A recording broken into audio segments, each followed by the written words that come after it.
ঈদ উল ফিতর উপলক্ষে এক সপ্তাহের টানা ছুটি শেষে আবারও কর্মচঞ্চল প্রশাসনের প্রাণকেন্দ্র সচিবালয়। প্রথম কার্যদিবসের সকাল থেকে সচিবালয়ে অফিস করছেন প্রধানমন্ত্রী তারেক রহমান।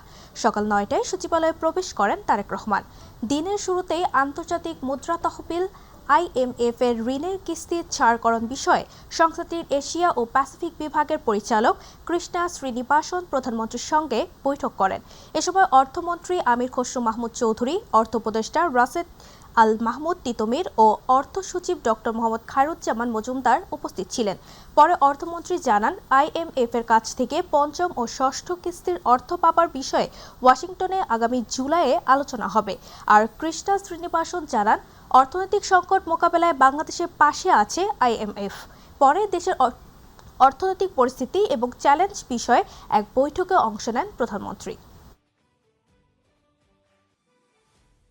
অর্থনৈতিকভাবে যে একটা খুবই খারাপ অবস্থায়, অর্থনীতির যে অবস্থায়, সেখান থেকে উত্তরণের জন্য যে প্রোগ্রামগুলো আছে, যে বাংলাদেশ জাতীয়তাবাদী দলের ম্যানিফেস্টোতে যে কথাগুলো বলা আছে এই সংকট থেকে উত্তরণের ব্যাপারে, যে সেগুলো আমরা আলাপ করেছি, যে বিশেষ করে এরকম একটা অবস্থা থেকে উত্তরণ করতে গেলে আমাদের যে অনেকগুলো রিফর্ম দরকার। দীর্ঘ ঈদ ছুটি শেষে আবারও কর্মচঞ্চল হয়ে উঠছে রাজধানী। প্রিয়জনের সঙ্গে ঈদের আনন্দ ভাগাভাগি শেষে কর্মস্থলে ফিরছেন লাখো মানুষ। লঞ্চ, বাসের পাশাপাশি রেল স্টেশনেও ফিরতি যাত্রার ভিড়। আরও জানাচ্ছেন শবনম অমনি। ঈদের আনন্দ মানেই প্রিয়জনের সঙ্গে কিছুটা অবসর, গল্প আর স্মৃতিতে ভরা সময়। সব মিলিয়ে কয়েকদিনের জন্য যেন থমকে ছিল ব্যস্ত জীবনের চাকা। কিন্তু সময় থেমে থাকে না, ছুটিও শেষ হয়, আবারও শুরু হয় ফেরার পালা। একটু তো খারাপ লাগছে, নিজের বাড়ি, নিজের মাটি, এটা তো একটু লাগবেই।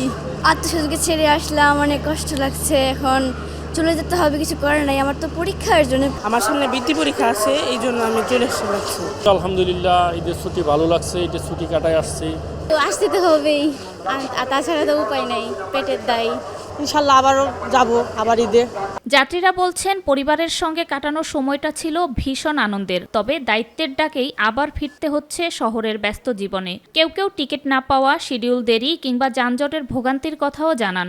শিডিউল বিপর্যয়, 9:10 ছাড়ার কথা, সেটা প্রায় 11টার সময় গাড়ি ছেড়েছে লালমনিরহাট থেকে। টিকিট কিন্তু অনলাইনে দেওয়ার পরে সব 8টা বাজে টিকিট ছাড়ে, 8টা 1 বাজে সব জিরো হয়ে যায়। রেল কর্তৃপক্ষ জানায়, এখনও ফিরতি যাত্রার অতিরিক্ত চাপ না থাকলেও সপ্তাহের শেষের দিকে যাত্রী সংখ্যা দ্রুত বাড়বে। আমরা যাত্রী সাধারণকে একটা স্বস্তিদায়ক যাত্রা উপহার দিতে পেরেছি। আমি প্রত্যাশা করব যে আমরা ঈদ ফেরত যাত্রার শেষ দিন পর্যন্ত একটা স্বস্তিকর যাত্রা উপহার দিতে পারবো। ছুটির আনন্দ শেষ, কিন্তু থেকে যায় স্মৃতি। আর সেই স্মৃতিকে সঙ্গী করেই নতুন উদ্যমে আবারও জীবনের দৌড়ে সামিল হচ্ছে মানুষ।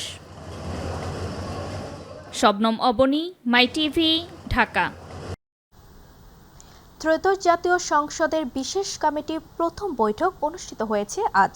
সকাল 11টায় জাতীয় সংসদ ভবনের ক্যাবিনেট কক্ষে বৈঠক শুরু হয়। স্পিকার মেজর অবসরপ্রাপ্ত হাফিজউদ্দিন আহমেদ বৈঠকে সভাপতিত্ব করেন। বৈঠক শেষে আইনমন্ত্রী আসাদুজ্জামান জানান, সংবিধান ও জন আকাঙ্ক্ষা দুটোকে গুরুত্ব দিয়ে কাজ করছে বিশেষ কমিটি। 30 দিনের মধ্যে পর্যালোচনা করে চলতি অধিবেশনে তা তোলা হবে। আর স্বরাষ্ট্রমন্ত্রী সালাউদ্দিন আহমেদ জানান, জুলাই যোদ্ধাদের সুরক্ষা ও দায়মুক্তি অধ্যাদেশের বিষয়ে বিশেষ কমিটি একমত হয়েছে। পার্লামেন্টে আইন আকারে এটি পাশ করা হবে। আর জামায়াতে ইসলামীর নায়েবে আমির অধ্যাপক মুজিবুর রহমান জানান, সংবিধানের সাথে সাংঘর্ষিক কিংবা জনগণের সিদ্ধান্তের বিরুদ্ধে কোনো কিছু হলে মতামত ব্যক্ত করবে বিরোধী দল। আইনগত বাধ্যবাধকতা 30 দিন, আমরা সেই বাধ্যবাধকতার মধ্যেই থাকব। আমরা সাংবিধানিকভাবে এগিয়ে যাব। 29 তারিখে নেক্সট মিটিং শুরু হবে পার্লামেন্টের, কিন্তু আমরা 2 তারিখ পর্যন্ত নিয়েছি। এই সেশনের মধ্যে এটা শেষ করতে অনেক বিষয়ে একমত হওয়া গেছে, যেগুলো আইন করা প্রয়োজন ছিল, তখন সংক্ষিপ্ত সময়ে করতে হয়েছে। এগুলো সব বিষয়ে একমত হয়েছেন কিনা? জুলাই ইনডেমনিটি যেটা, হ্যাঁ, সবাই একমত, পুরোপুরি সাংঘর্ষিক যদি হয় অথবা জনগণের স্বার্থ পরিপন্থী হয়, সেগুলো আমরা দেখে আমাদের মতামত ব্যক্ত করলাম। এরপরে তখন সিদ্ধান্ত হবে এবং এটা সংসদে পেশ হবে। ভাব আমার ভোটের দর্শন এই আর কি। 111-এর কুশীলব অবসরপ্রাপ্ত লেফটেন্যান্ট জেনারেল মাসুদ উদ্দিন চৌধুরীকে রাজধানী থেকে গ্রেফতার করেছে গোয়েন্দা পুলিশ। সোমবার রাতে বাড়িধারার ডিওএইচএস এলাকার একটি বাসা থেকে তাকে গ্রেফতার করা হয়। পরে তাকে ডিবি কার্যালয়ে নেওয়া হয়। ডিবি প্রধান শফিকুল ইসলামের নেতৃত্বে একটি দল বাড়িধারা ডিওএইচএস এর 2 নম্বর লেনের 153 নম্বর বাড়িতে অভিযান চালায়। সেখান থেকে তাকে গ্রেফতার করা হয়। হত্যা মামলার আসামি হিসেবে গ্রেফতারি পরোয়ানাভুক্ত ছিলেন মাসুদ উদ্দিন চৌধুরী। দুপুরে ডিএমপি মিডিয়া সেন্টারের সংবাদ সম্মেলনে জানানো হয়, পল্টন থানার মানব পাচার মামলায় মাসুদ উদ্দিন চৌধুরীকে গ্রেফতার দেখানো হয়েছে। তার বিরুদ্ধে 11 মামলার 8টি তদন্ত চলছে।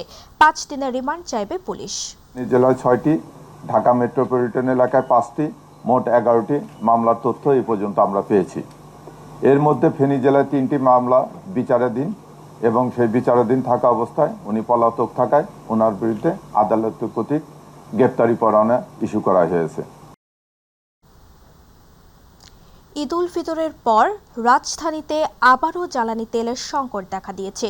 বন্ধ রয়েছে বেশ কয়েকটি ফিলিং স্টেশন। তেল নিতে এসে ফিরে যেতে দেখা গেছে মোটরসাইকেল ও গাড়ি চালকদের।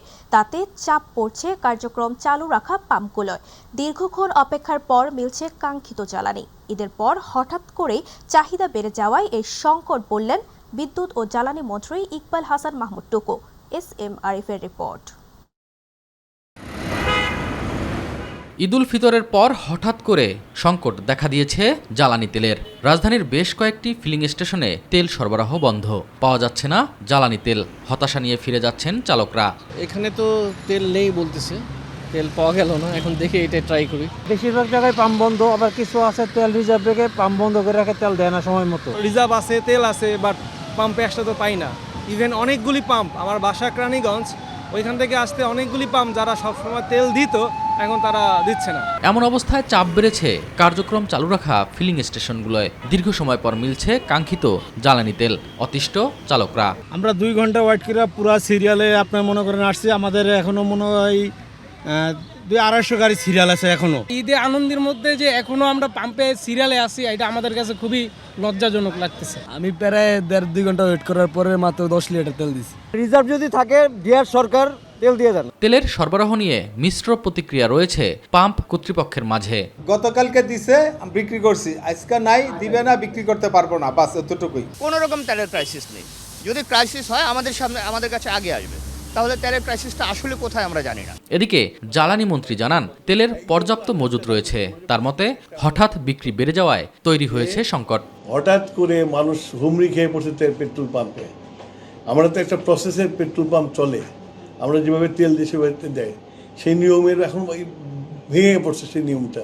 অকারণে তেল মজুত না করে সবাইকে সাশ্রয়ী হওয়ার আহ্বান জানান ইকবাল হাসান মাহমুদ টুকু।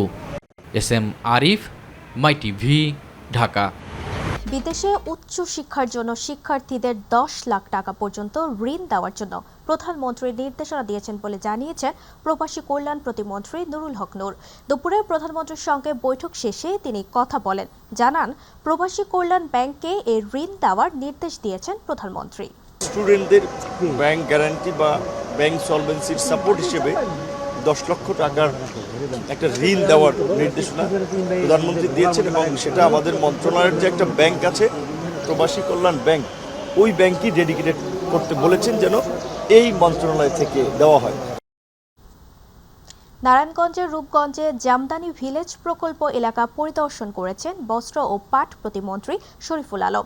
সকাল 9টায় রূপগঞ্জ উপজেলার তারাপো এলাকার আব-ই-রওয়ান প্রদর্শনী কেন্দ্র পরিদর্শন করেন তিনি। দেশের ঐতিহ্যবাহী জামদানি শিল্পের উন্নয়ন, সংরক্ষণ ও সম্প্রসারণের লক্ষ্যে বাস্তবায়ন অধীন জামদানি ভিলেজ প্রকল্পের অগ্রগতি সরেজমিনে পর্যালোচনা করেন প্রতিমন্ত্রী। এ সময় প্রকল্প সংশ্লিষ্ট কর্মকর্তাদের সঙ্গে মতবিনিময় এবং স্থানীয় তাঁতিদের সঙ্গে কথা বলেন। নারায়ণগঞ্জ জেলা প্রশাসক রাইহান কবির সহ আরো অনেক উপস্থিত ছিলেন। মূলত এটা দেখতে এসেছি, পাশাপাশি এই